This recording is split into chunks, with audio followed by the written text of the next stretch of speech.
Un jour, une femme vient voir sa mère. Elle dit, maman, je suis vraiment dépassée par la situation. Je ne pense plus pouvoir continuer. Parce que tantôt sorti d'un problème, un autre survient, maman. Sa mère était très sage.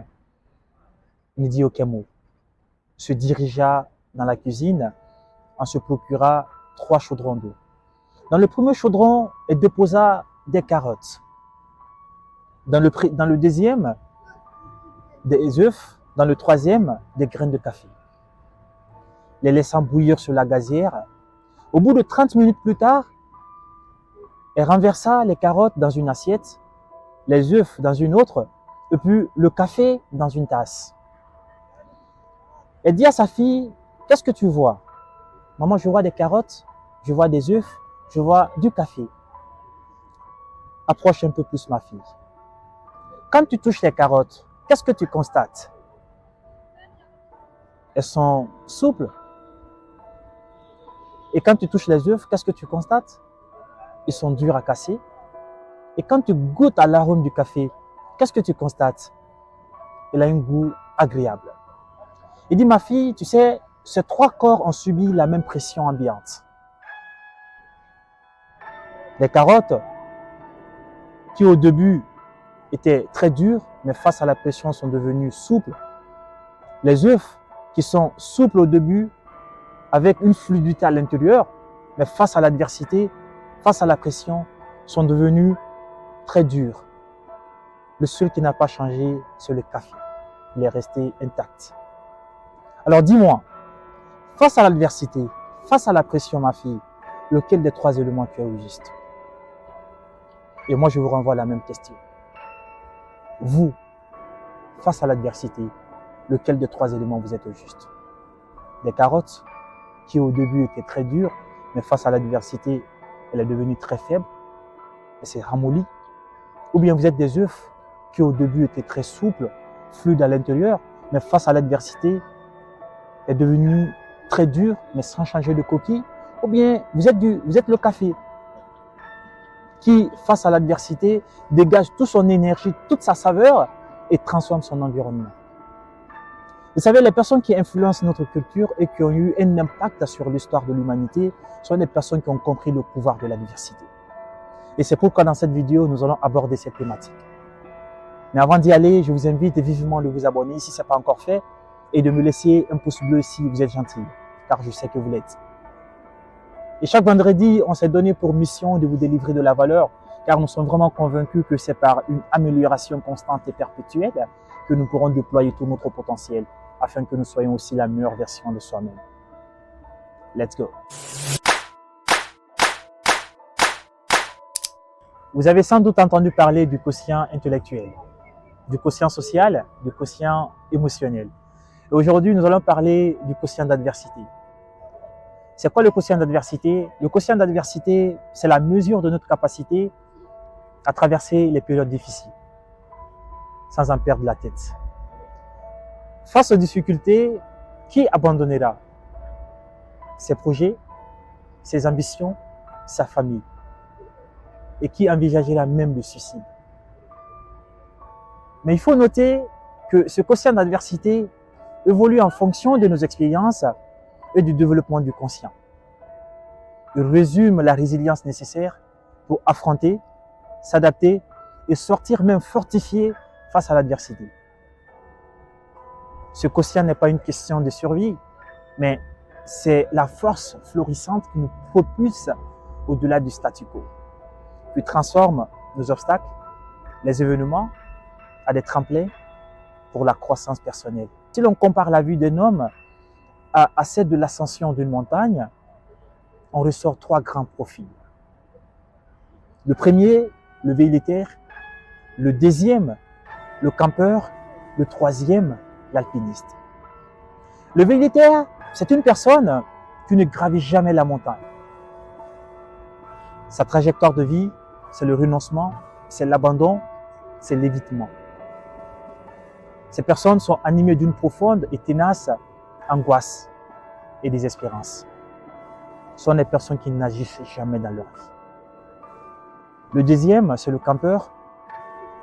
Ce sont des personnes qui gravissent la montagne jusqu'à un certain niveau. Elles créent un camp confortable à mi-parcours. Ce sont des personnes qui pensent que le succès est une destination, plutôt un voyage qui dure toute une vie. Et le dernier, c'est l'alpiniste. Ce sont des personnes qui vont jusqu'au sommet de la montagne. Ils ont compris que la vie est un défi perpétuel. Peu importe son histoire, son origine, son éducation, son handicap, ce sont les personnes qui ne se dévient jamais de leur mission de vie. Ce sont des personnes qui se dirigent toujours vers l'ascension, vers le sommet.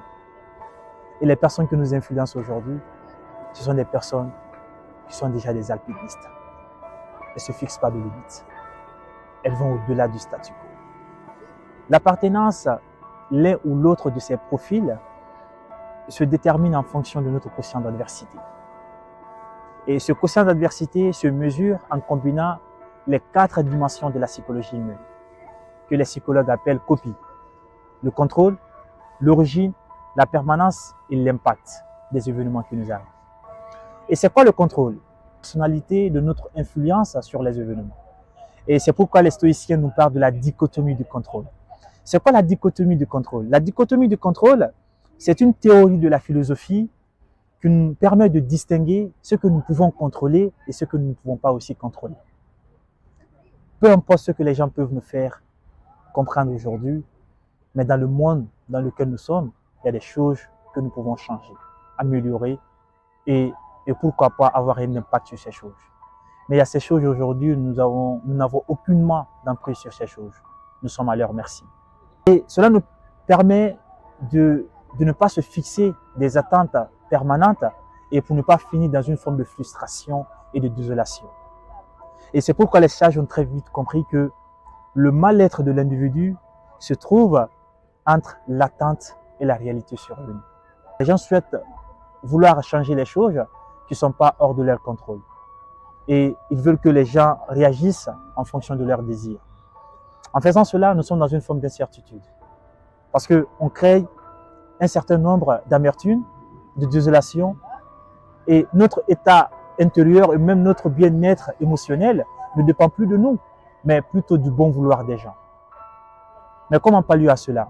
C'est de se concentrer sur ce qui compte énormément pour nous.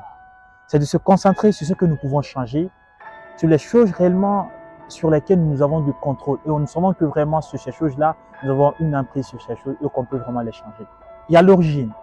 Dans l'origine, il y a 2 dimensions qui rentrent en ligne de compte. Les causes et l'appropriation. Les causes, c'est d'identifier la causalité d'un événement. Et l'appropriation, c'est d'accepter l'entière responsabilité des événements qui nous arrivent.